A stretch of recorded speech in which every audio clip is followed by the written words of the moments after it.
nobody enjoys flying on your airlines. It's a disaster.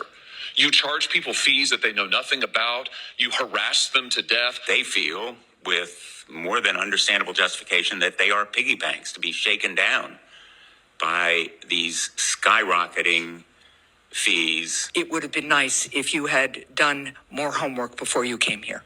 You knew what this hearing was about. 5 of the executives from some of the top airlines in the United States were on the receiving end of a verbal smackdown from senators this week.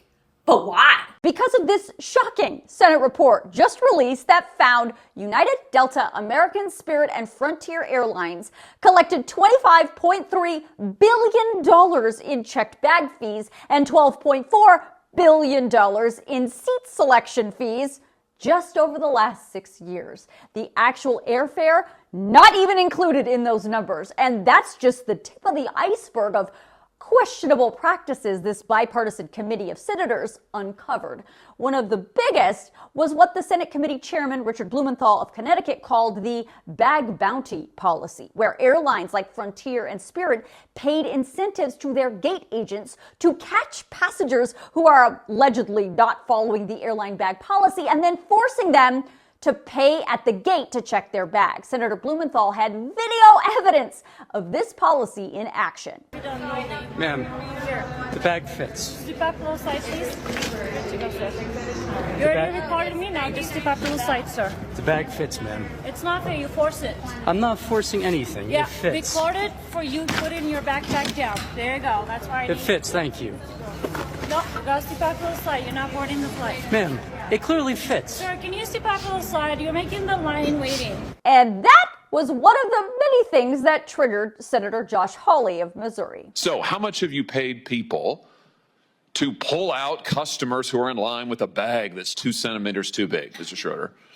Well, we recognize this is a hard job, and so therefore we incentivize them to do that. How much? It's $10 per bag. Wow, $10 per bag. And I think, Mr. Klein, you and Mr. Schroeder, your airlines cumulatively have spent $26 million paying gate agents between 2022 and 2023 to catch passengers whose bags are a little bit too big. $26 million.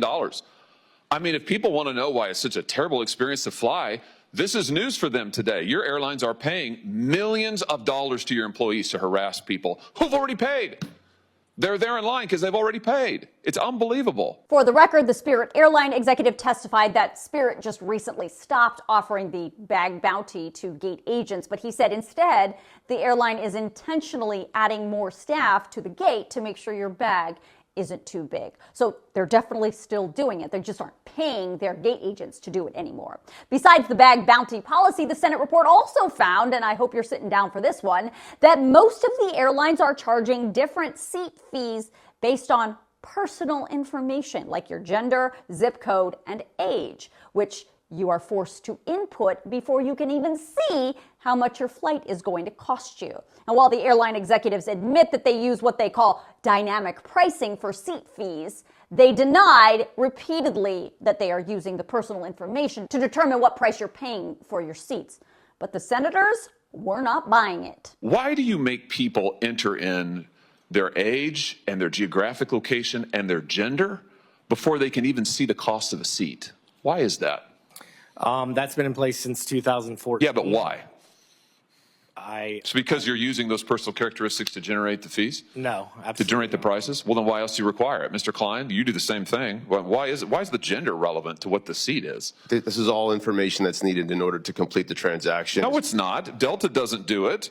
United doesn't do it. You don't need somebody's gender in order to do it. You use it, clearly. You're using it to generate the prices, right? We do not, sir. It's not based on personal characteristics? Not at all. You don't use algorithms to set the price of seats? That's a different question. So you do use an algorithm and you do make them enter all their personal information? What's your definition of algorithm, sir?